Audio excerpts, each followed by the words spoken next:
നമുക്ക് ഒരു കഥ കേൾക്കാം. ഉണ്ണിക്കുട്ടനും ആനക്കുട്ടിയും. ഒരിക്കൽ മനോഹരമായ കാടിൻ്റെ അരികിലുള്ള ചെറിയ ഗ്രാമത്തിൽ ഉണ്ണിക്കുട്ടൻ എന്നൊരു കുട്ടിയുണ്ടായിരുന്നു. കാടിനോട് ചേർന്നായതുകൊണ്ട് കാട്ടുമൃഗങ്ങൾ അവിടെ വരാറുണ്ടായിരുന്നു. ഒരു ദിവസം വൈകുന്നേരം തോട്ടത്തിൽ കളിച്ചുകൊണ്ടിരുന്നപ്പോൾ ഉണ്ണിക്കുട്ടൻ കാടിൻ്റെ അരികിൽ ചെറിയൊരു ആനക്കുട്ടി നിൽക്കുന്നത് കണ്ടു. ആനക്കുട്ടി എങ്ങനെയോ തൻ്റെ കൂട്ടം തെറ്റിപ്പോയതായിരുന്നു.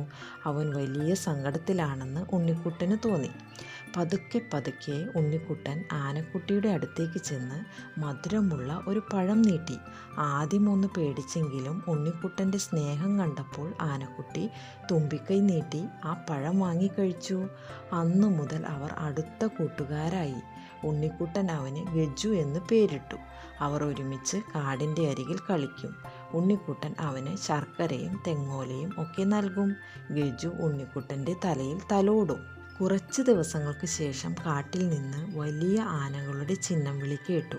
ഗജുവിൻ്റെ അമ്മയും കൂട്ടുകാരും അവനെ അന്വേഷിച്ച് വരികയായിരുന്നു. തൻ്റെ കുടുംബത്തെ കണ്ടപ്പോൾ അവന് സന്തോഷമായി. എങ്കിലും തൻ്റെ പ്രിയപ്പെട്ട കൂട്ടുകാരനെ വിട്ടുപോകാൻ അവന് വിഷമമുണ്ടായിരുന്നു. അപ്പോൾ ഉണ്ണിക്കുട്ടൻ ഗജുവിനെ തഴുകിക്കൊണ്ട് പറഞ്ഞു, "നീ നിൻ്റെ അമ്മയുടെ കൂടെ പോയിക്കോ ഗജു, നമുക്ക് ഇനിയും കാണാം." ഗജു തൻ്റെ തുമ്പിക്കൈ ഉയർത്തി ഉണ്ണിക്കുട്ടന് സലാം നൽകി കാട്ടിലേക്ക് തിരിച്ചുപോയി. പിന്നീട് പലപ്പോഴും ഉണ്ണിക്കുട്ടൻ കാടിൻ്റെ അരികിൽ പോയി നിൽക്കുമ്പോൾ ദൂരെ നിന്ന് ചെറിയ ചിഹ്നം വിളി കേൾക്കും. അത് ഗജുവാണെന്ന് ഉണ്ണിക്കുട്ടൻ അറിയാം.